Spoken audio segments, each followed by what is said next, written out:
조합제 TV 시청자 여러분 안녕하십니까. 2019년 9월 25일 새벽 1시입니다. 이 유시민 씨를 이야기하기 전에 딘 애치슨 이야기를 먼저 하겠습니다. 딘 애치슨 미 국무장관은 그 유명한 애치슨 라인을 선포했다고 해서 그 애치슨 라인에 한국이 방어선에서 제외됐기 때문에 김일성이가 남침을 결심하게 되었다. 이렇게 해서 아주 욕을 많이 먹는 사람입니다. 그러나 역대 국무장관 중에 가장 머리가 좋았고 업적이 탄탄한 분으로 알려져 있습니다. 그리고 1950년 6월 25일 남침이 있었을 때 강력한 대응을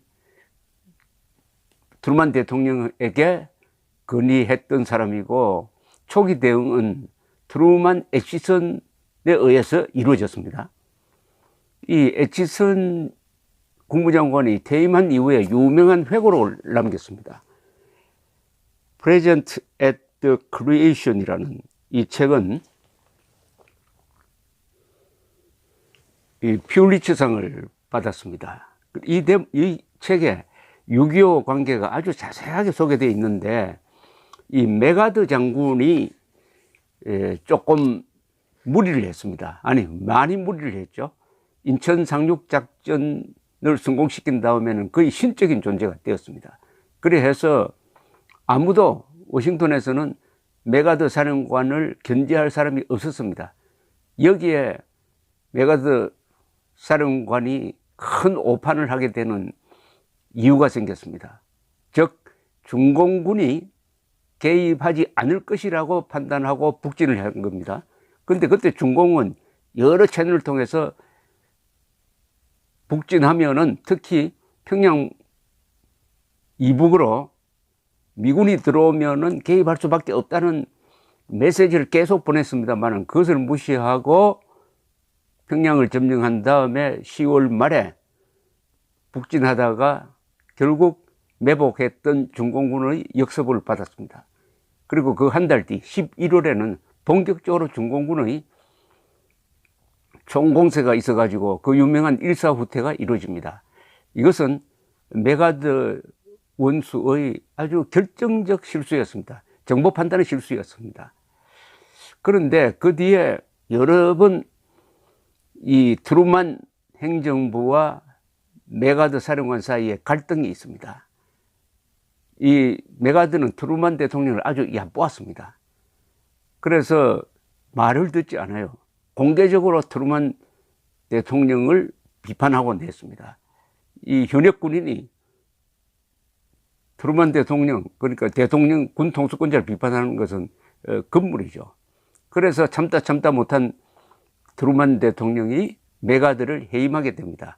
그 대목을 설명을 하면서, 좀 이야기가 길었는데 그 대목을 설명하면서 이런 대목이 있습니다. 이 회고록에 The Final Showdown, 마지막 대결 해놓고 첫 문장이 Whom the gods destroy, they first make mad, wrote 유리피데스. 유리피데스라는 이 그리스 시대의 이 희곡 작가죠, 아마.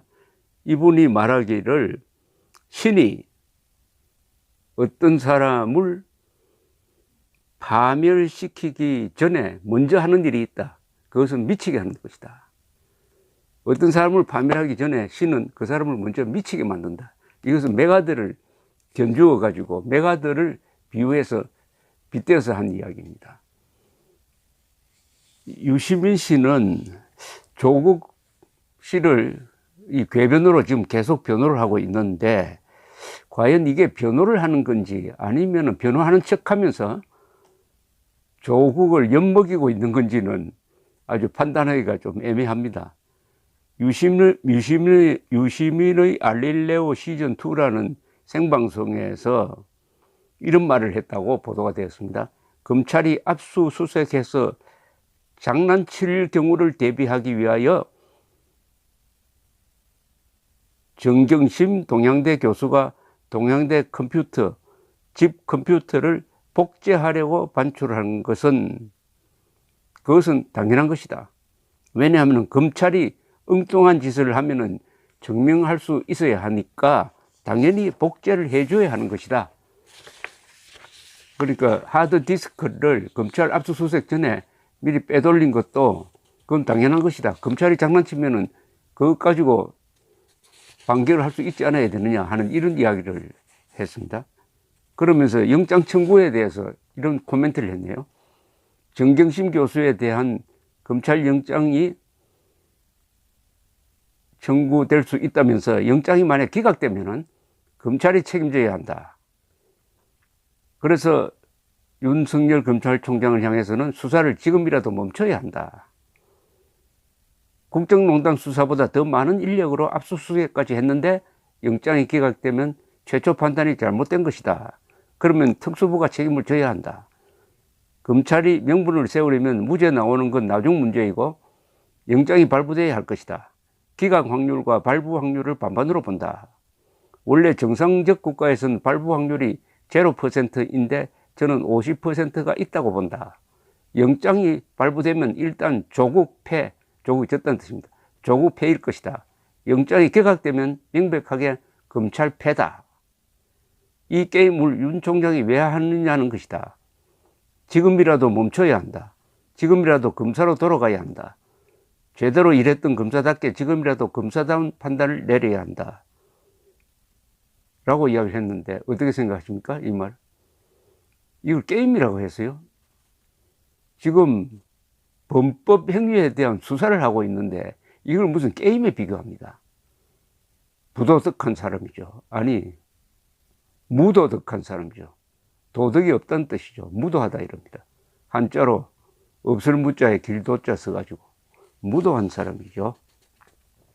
이런 사람이 어떻게 공직에 앉았었는지 이해를 할 수가 없습니다.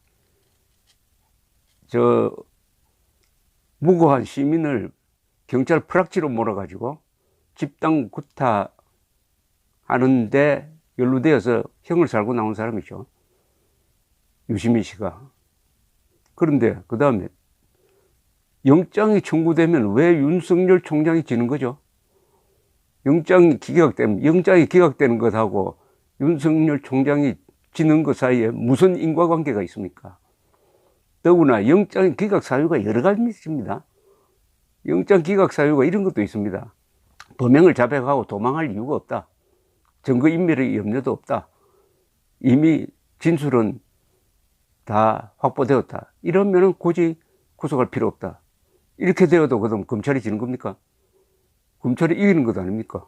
본인이 자백을 했으니까. 그리고 설사 기각이 된다고 하더라도 본 게임은 여기서 자꾸 게임 하는데 판결은 어디서 나오느냐? 선고로서 나오는 겁니다. 선고. 구속이 선고가 아니잖아요. 이분은 구속이 곧 선고라고 생각하는 모양이죠. 구속. 그 다음에 이 정도 사안에서 정상적인 국가라면 발부 확률이 제로라고 그랬는데, 아니 그러면은 박근혜 전 대통령 구속시킬 거는 그러면은 이거는 뭐죠?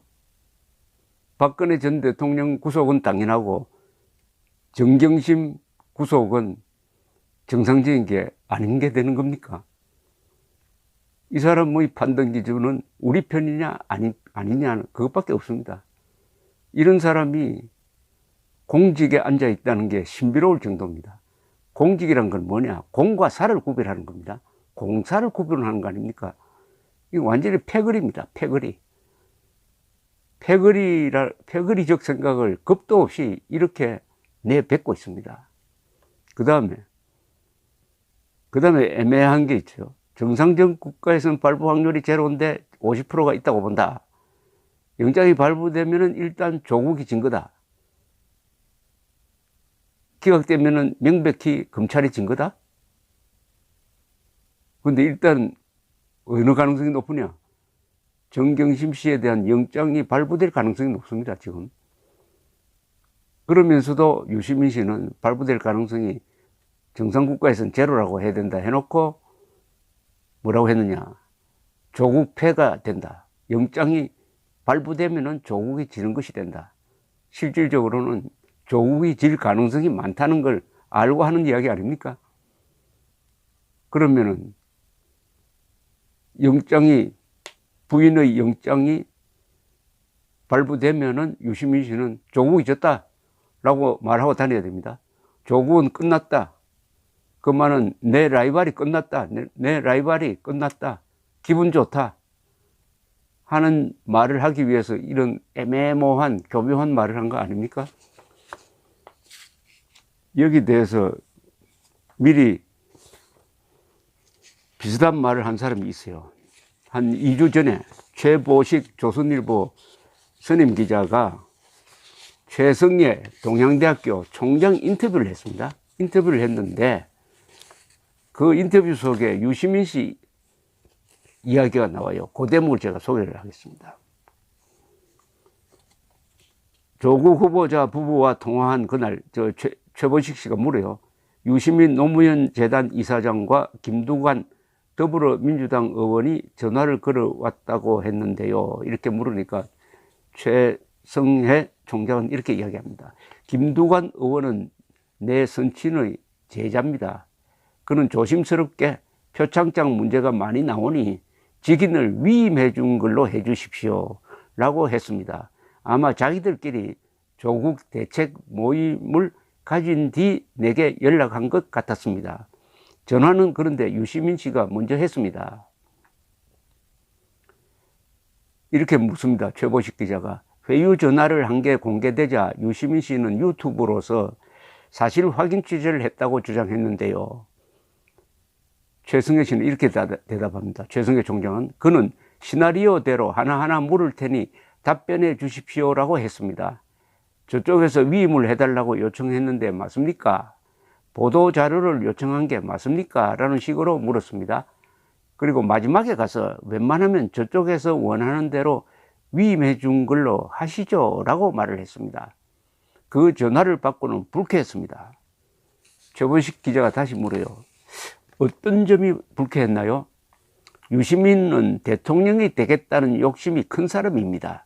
경쟁자인 조국이 낙마하는 걸 내심 원하지만은 문 대통령이 조국을 임명시킨다고 하니 잘 보이려고 이런 위선 행동을 한 것입니다. 그런 점이 불쾌한 것입니다. 최보식 기자가 물어요. 현란한 화술을 구사하던 유시민의 가변도 이번에 함께 벗겨졌습니다. 유시를 추종했던 청년 세대는 그가 얼마나 이중적인 인간인지 알게 되었습니다. 품성이 바르지 못한 인간에게 지식이란 한낱 사악한 흉기와 같습니다. 이거 아주 최보식 기자 평소에 하지 않을 정도로 유시민 씨에 대한 인격을 직격합니다. 최성해 씨는 이렇게 이야기합니다. 그쪽 사람들의 도덕성이 다 비슷하니까 그 속에 섞여 스스로를 돌아보지 못하고 있습니다. 자기 혼자만의 시간을 갖고 내면의 양심에 귀를 기울여야 합니다. 노무현 정부 시절 유시민 씨에게 입으로 자꾸 그렇게 하면 입으로 망한다. 연구실과 사무실을 줄 테니 우리 대학에 와서 강의하고 글을 쓰라고 하니 솔깃해 하다가 그 직후 보궐선거에 나갔습니다. 대충 짐작이 가십니까? 똑같은 관찰을 누가 했습니까? 홍준표 전 대표가 페이스북에 어제 이런 글을 올렸습니다. 여기 또 유시민이 등장합니다. 조국 자택을 압수수색하면서 이제 윤석열 검찰과 조국은 루비콘강을 건넜다. 조국에 대한 각종 의혹은 대부분 그의 도덕성 타락, 공인윤리 실종에 기인하지만 펀드를 통해 일확천금을 노린 것은 대규모 정치자금을 모아둘 필요가 있었던 것으로 보여진다. 안희정, 이재명을 보내고 이제 남은 것은 이낙연, 박원순 정도인데 이낙연은 페이스메이커에 불과하다고 보여지고 박원순은 순혈이 아니니 줄 수 없고 그래서 조국이 의혹을 품고 큰 돈을 마련하려고 하다가 윤석열 검찰에 덜컥 걸린 것이 아닌가 보여진다.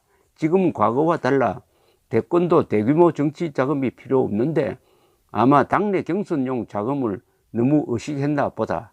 그래서 대권 투쟁은 하늘이 정한 거라고 내가 말한 바 있다. 유시민이 제일 즐거워하겠다. 여기도 유시민이 나옵니다.